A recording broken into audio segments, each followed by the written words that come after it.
Hi, everybody. I'm Dr. Yeager, and thank you so much for listening to my weekly podcast. As we get in and out of the dog days of summer, I bet most of us are feeling a need for a dip in the cool pool, or an extra glass or two of our favorite cold beverage for a reprieve from this summer's hot human embrace, especially if you spend any length of time outdoors. If you enjoy the company of your furry friend alongside you like I do, while being outside this summer, chances are they're probably in need of a bit of a cooling off too. Like humans, our animal friends, ranging from the cat to the cow, can develop heat stroke if they become overheated. Being overheated can lead to serious health consequences for humans as well as pets, and it can even be life-threatening. Heat stroke in the dog happens in much the same way it does in humans. Basically, the body heats up faster than it can cool down. Since our furry friends cool down just a little bit differently than we humans do, and not to mention they're always sporting a fur coat, they are more at risk of developing heat stroke. People cool down by evaporating heat by sweating.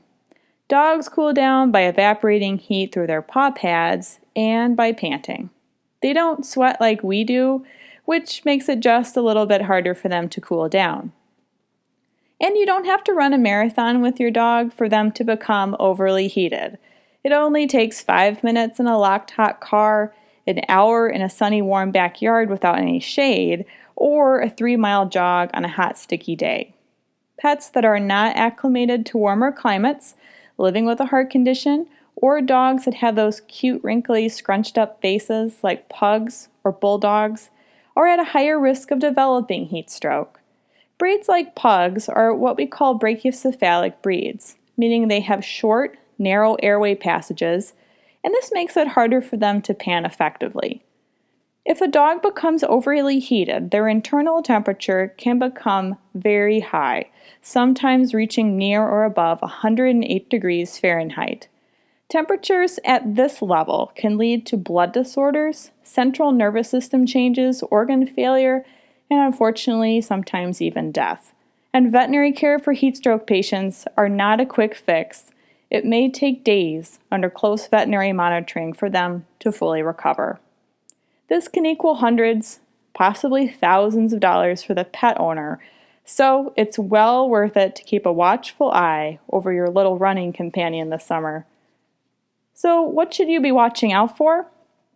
Well, common signs of heat stroke include excessive salivation, labored breathing, panting, red gums, vomiting, lethargy, and decreased or absent urine production. If you suspect your pet has heat stroke, the best thing you can do as an owner is hose them off, call your local vet, and drive them to the clinic.